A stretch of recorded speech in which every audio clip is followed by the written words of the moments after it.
And again, I'm not running away from that comment. I'm not apologizing for it. Well, I'm way over my time. I think you're struggling to answer this question, right? Because underlying your beliefs is a sentiment that white culture is just simply better. Exactly. All right, check this out. Far-right white nationalists are truly not sending their best, and that's why I believe that we'll win this battle against hatred that is proliferating at the highest positions of power. Let me introduce you all to Republican Jeremy Carl, the man on screen now who is a white nationalist and was nominated by Trump for a top position at the State Department. It is both a delicate and important position that he was nominated to, and he just lost it. He lost that position and lost the job due to this 2-minute clip that is going incredibly viral online. It's going viral because he's acting like a dumbass, first of all, but also exposes himself as a white nationalist who can't answer for any of his grievances. I mean, dumbassery and white nationalists often go hand in hand, but this guy is uniquely unimpressive. It's an embarrassing, fumbling answer that he gives that loses him the position, exposes him as a kind of a dipshit, and also blows up his entire argument of white superiority because this guy is clearly not superior to anybody. Let me show you this clip, and then later on, I'm going to bring in a candidate for Congress, Bushra Amiwala. It'll be a great video, so drop a like, subscribe. We have a lot to talk about. Tell me how you define white identity and what you think is being erased about white identity. Certain types of Anglo-derived culture that comes from our history. Like what? Let me think about this. Senator, I would say if you were to look at the book by one of your former Senate colleagues, Born Fighting, about the sort of Scotch-Irish military culture and certain, pride that went with that, that would be one example. Obviously, you could have sub-elements of that culture. You could have Italians, you could have Irish, and those are in many ways more distinct. But you're worried about white culture. You're not worried about, you're now retreating to ethnic identity. You don't speak about ethnic identity. You speak about white identity. So tell me the values that stitch together white identity and that make it different than black identity. I would say that the white church is very different than the black church in terms of its tone and style on average. Foodways could often be different. And those are music could be different. And those are being erased. Music could be different. Well, if you look at the Super Bowl halftime show, which was not in English this year. So our ability to access white churches or white food or white music is being erased? I am concerned with the majority common American culture that we had for some time that through particularly mass immigration, I think has become much more balkanized, and I think that weakens us. And again, I'm not running away from that comment. I'm not apologizing for it. Okay, there's more to the video, but the very obvious implication that I shouldn't even have to point out that he's implying here is that white culture is inherently superior to every other culture. That is what he's heavily implying. I already don't want to concede that point, first of all. He then tries to point to churches. I believe he tries to differentiate between white churches and black churches and food and music, again, trying to imply that white culture is better in some way. But he's also trying to frame it as if like there's a real core American culture and everybody else is an outsider. But that has never been the beauty of America. The beauty of America has never been one dominant culture. I don't believe in that. Most Americans do not believe in that unless you're like an idiot like Jeremy Carl. The beauty of America is the diversity of America, the fact that we're a melting pot, the fact that my grandpa, who moved from Syria in the 80s and then built a business and now employs dozens of people, he's able to go to a mosque nearby. He lives about 10 minutes away from a mosque. But then I also have Christian family members who are able to go to a church, and at the end of the day, we're able to go sit down and have a good meal and enjoy our stories. That is the beauty of America, not whatever this fumbling dumbass is saying. And again, I'm not running away from that comment. I'm not apologizing for it. Well, I'm way over my time. I think you're struggling to answer this question, right? Because underlying your beliefs is a sentiment that white culture is just simply better. Exactly. Thank you. This is exactly what mainstream conservatives have been pushing for years now, and Megyn Kelly's tantrum after the Super Bowl halftime show is a perfect example. Before we play this, let me just point out that CNN's K-File uncovered in September that this man, Jeremy Carl, had thousands of social media posts, many demonstrating a history of inflammatory commentary, including incendiary posts about race, saying that peaceful coexistence with with Democrats is impossible, calling for political opponents to face the death penalty. He wrote about the Great Replacement, implying that people are intentionally bringing non-white immigrants to replace white populations. Many people think it's Jewish people purposefully doing this, all just awful conspiracy theory slop. And then we have Megyn Kelly perpetrating this in the mainstream circles. I'm sorry, Piers, but to get up there and perform the whole show in Spanish is a middle finger to the rest of America. Who gives a damn that we have 40 million Spanish speakers in the United States? We have 310 million who don't speak a lick of Spanish. This is supposed to be a unifying event for the country, not for the Latinos,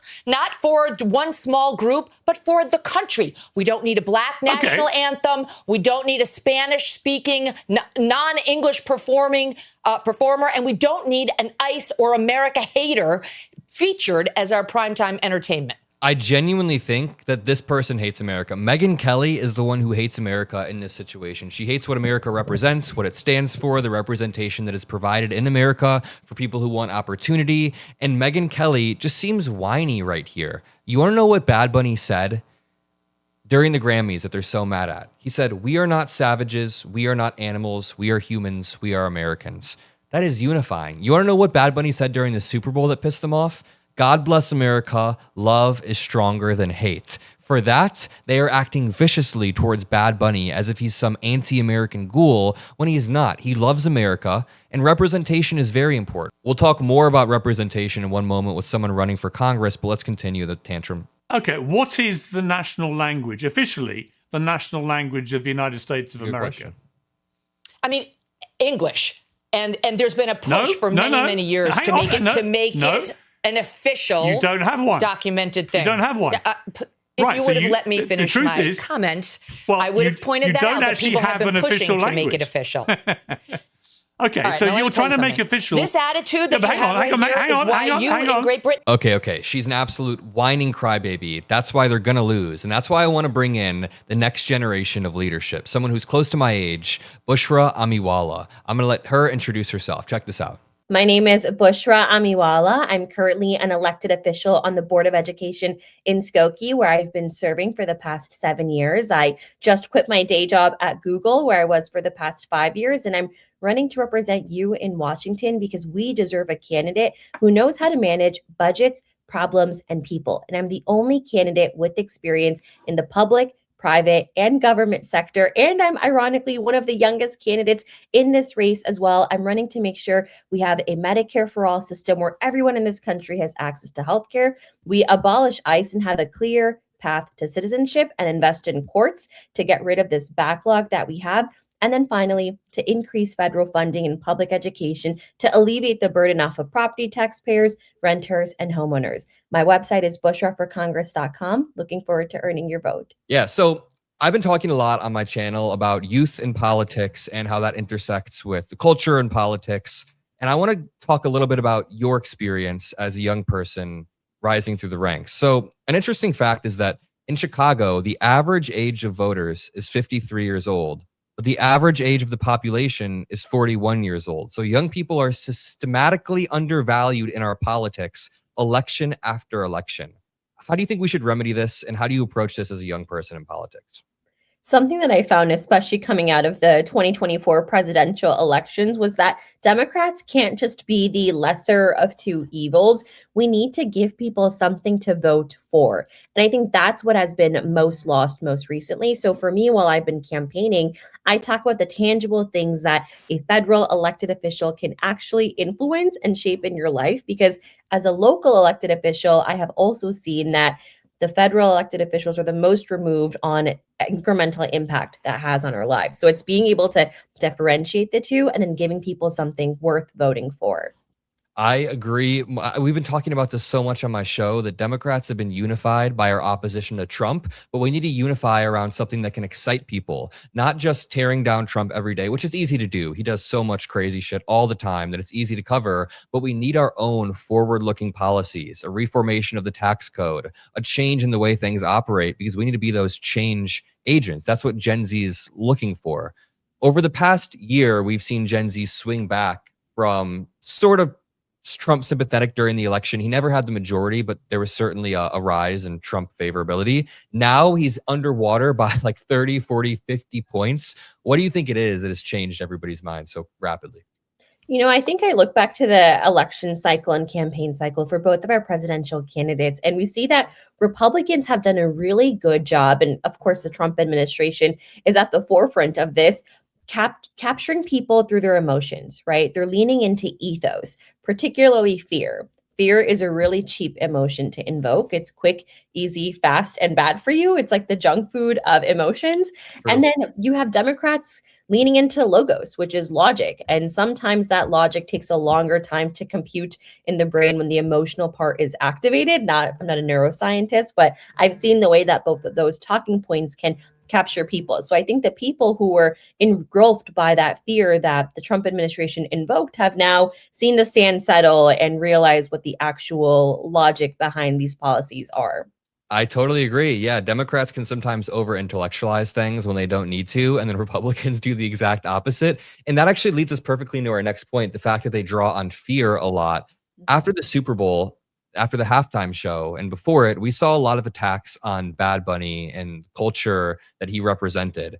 And even after that, I did a debate yesterday where I was talking to somebody who just didn't understand why representation is important in politics. And I have stories growing up in Indiana where, like, I had a gay friend in high school who didn't really talk about it much. I'm pretty sure his family didn't like that he was gay until he started watching this Netflix show where there was a gay character who was well loved. And then he probably realized, wait a minute, I can be more open with who I am. And I remember talking to him about this, and he explained why representation is so important. Can you explain from your point of view what it's like been climbing through the ranks? So I know for me growing up, I couldn't even imagine myself in the political space. There's that old saying that you can't imagine yourself in a space where there isn't someone who already looks like you represented. So there's two parts to representation. There's the systematic way that keeps people of a majority background outside of a system that they absolutely should be involved in because they just don't see that a space for themselves. And then there's the incremental instances where it actually can just invoke an additional perspective that can make teams work better, that can make policy more effective and impactful, and that can draw on lived experiences to make sure that all of the different types of people that live in our country, there is a solution that works for everyone.